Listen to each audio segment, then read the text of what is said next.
अवधूत चिंतन श्री गुरुदेव दत्त श्री स्वामी समर्थ. माझ्या चॅनलमध्ये तुमचं सगळ्यांचं मनापासून खूप खूप स्वागत, आभार. आता आज आहे गुरुवार, उद्या आहे गुरुवार. मार्गशीर्ष महिन्यातला हा पहिला गुरुवार आहे. प्रत्येक गुरुवारी म्हणजे मार्गशीर्ष महिन्यातला 4 गुरुवारी आपल्या घरामध्ये, देवघरामध्ये ह्या सेवा आपल्याला करायच्या आहेत. देवघरासमोर बसून ह्या सेवा आपल्याला करायच्या आहेत. ह्या सेवा केल्याने आपल्या घरामध्ये सुख समृद्धी आनंद राहील आणि घरामध्ये माता लक्ष्मीचं वास राहील. कधीही धनाची आपल्याला कमी पडणार नाही.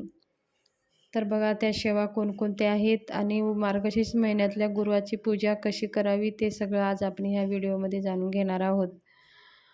उद्या गुरुवार आहे, मार्गशीर्ष महिन्यातला पहिला गुरुवार आहे आणि 4ही गुरुवार आपल्याला ह्या सेवा करायच्या आहेत. आपल्याला लवकर उठायचं आहे. स्नान वगैरे करून आंघोळीच्या पाण्यामध्ये थोडीशी आपल्याला हळद आणि गोमूत्र टाकून आंघोळ करायचं आहे. शक्य नसेल तर उद्या डोकं धुवू नका, म्हणजे गुरुवारी डोकं धुवू नये असं मानलं जातं. पण जर धुवायची काही गरज असेल, म्हणजे आपला 5वा दिवस असेल तर तुम्ही धुवू शकता, किंवा काही कारण असेल तर तुम्ही डोकं धुवू शकता. त्याचबरोबर आपल्याला असं आंघोळ करून साडी घालायचं आहे. साडी म्हणजे लक्ष्मीची पूजा आपण करत असतो. तर लक्ष्मी हे सौभाग्यवती आहे, म्हणून आपण सुद्धा अलंकारसहित आपलं जे सौभाग्याचं लेणं आहे ते सगळं घालूनच आपल्याला पूजा करायची आहे. साडी घालायची आहे, हातात बांगड्या घालायचा आहे, कपाळाला हळदी कुंकू लावून माता लक्ष्मीची पूजा करायची आहे. तुम्ही सकाळी करू शकता, दुपारी, संध्याकाळी ज्या वेळ मिळेल त्या वेळेमध्ये तुम्ही गुरुवारची पूजा करू शकता. आपल्याला पूजा करायचा ज्या जागेवरती आपण पूजा करणार आहोत ती जागा स्वच्छ पुसून धुवून पुसून घ्यायचं आहे. पाट स्वच्छ धुवून घ्यायचा आहे. त्या खाली एक स्वस्तिक काढायचं आहे आणि त्याच्यावरती ते पाट ठेवायचं आहे आणि त्या पाटावरती तांदळाची रास काढायची आहे. त्याच्यावरती एक भरलेलं कळश ठेवायचं आहे. त्याच्यामध्ये हळदी कुंकू, एक नाणं आणि सुपारी टाकून त्या कळसाची पूजा करून 5 विड्याचे पानं ठेवून आपल्याला एक नारळ स्थापना करायचा आहे. मग ही आपल्याला सेवा झाल्यानंतर मग माता लक्ष्मीचा फोटो ठेवायचा आहे. समोर श्रीयंत्र, आपल्या उजव्या हाताला गणपती स्थापना करायची आहे. डाव्या हाताला घंट, शंख हे ठेवून मांडणी झाल्यानंतर आपल्याला संकल्प करायचा आहे.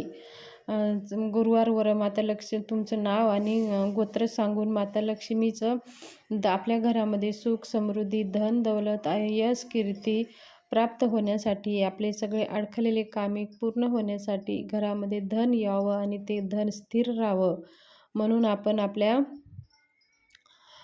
परिवाराचं रक्षण करावं म्हणून आज मी गुरुवारची व्रत करून कहाणी वाचून आरती करणार आहे. म्हणून असं माता लक्ष्मीला विनंती करून संकल्प सोडून द्यायचा आहे. हातात पाणी, थोडंसं तांदूळ घेऊन आपल्याला एक तुळशीपत्र हातात घेऊन आपल्याला हे संकल्प करायचा आहे. अशा प्रकारे ही सेवा आपल्याला करून घ्यायची आहे. ही सेवा झाल्यानंतर आपण लक्ष्मी मातेची म्हणजे पूजा सुरुवात करायची आहे. आधी गणपतीची पूजा करून घ्यायची, संकल्प झाल्यानंतर पूजा करायची असते. मग आपल्या कुलदेवाचं स्मरण करून, आपल्या पितृदेवांचं स्मरण करून, आपल्या कुलदेवता वास्तुदेवतांचा नमस्कार करून आपण आपल्या पूजेत मांडलेल्या त्या गणपतीची हळदी कुंकू पंचोपचार पूजा करून घ्यायची आहे. हळदी कुंकू धूप दीप नैवेद्य दाखवून आरती ओवाळून घ्यायची आहे.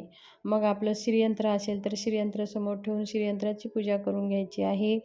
आणि श्रीयंत्राची पूजा झाल्यानंतर आपल्याला जो लक्ष्मी स्वरूपी घट स्थापना केलेला आहे ते त्या कळसाची पूजा करून हळदी कुंकू धूप दीप ओवाळून पूजा करून घ्यायची आहे. आणि मग माता लक्ष्मीच्या फोटोंची पूजा करून हार अर्पण करायचा आहे. जर तुमच्याकडे लक्ष्मीचं काही मुकुटा असेल तर मुकुटा वगैरे जे आहे ते आपल्या त्या नारळाला अर्पण करून नारळाला सजून पूजा करून घ्यायची आहे. अशा प्रकारे लक्ष्मीची पूजा करून झाल्यानंतर धूपदीप ओवाळून नैवेद्य दाखवून घ्यायचं आहे. मग आपल्याला आरती करायची आहे. आरती नाही, अगोदर कहाणी वाचायची आहे, त्याच्यानंतर आपल्याला आरती करून घ्यायची आहे. मग गणपतीची आणि देवीची आरती झाल्यानंतर आपल्याला क्षमा प्रार्थना म्हणायचं आहे. जर आपल्याकडनं देवीला विनंती करायची आहे, हे माता माझ्याकडनं जर काही चुका झाली असेल तर मला माफ करा म्हणून देवीला विनंती करून जे प्रसाद आहे ते प्रसाद आपण थोडं थोडं सगळ्यांना घ्यायचं आहे, आपण पण खायचं आहे. अशा प्रकारे पूजा झाल्यानंतर आपल्याला आपल्या घरामध्ये धनप्राप्तीसाठी माता लक्ष्मीची ही सेवा आवर्जून करायची आहे. मार्गशीर्ष महिना हा माता लक्ष्मी भगवान विष्णूला समर्पित महिना आहे. आणि मग पूजा झाल्यानंतर आपल्याला एक माळ लक्ष्मी गायत्री मंत्र ओम महालक्ष्मीचे विद्महे विष्णू पत्नीचे धीमी तन्नो लक्ष्मी प्रचोदयात, एक माळ नारायण गायत्री मंत्र ओम नारायण विद्महे वासुदेवाय धीमी तन्नो विष्णू प्रचोदयात, अशा प्रकारे ही सेवा आपल्याला करायची आहे. मग नंतर एक माळ कमलात्मक मंत्र ओम श्रीं ह्रीं श्रीं कमले कमलालय प्रसीद प्रसीद श्रीं ह्रीं श्रीं महालक्ष्मी नमः. एक माळ करा. एक माळ कुबेर मंत्र ओम वैश्वनाय स्वाहा ओम श्रीं ओम ह्रीं श्रीं ह्रीं क्लीं श्रीं क्लीं श्री वित्तेश्वराय नमः.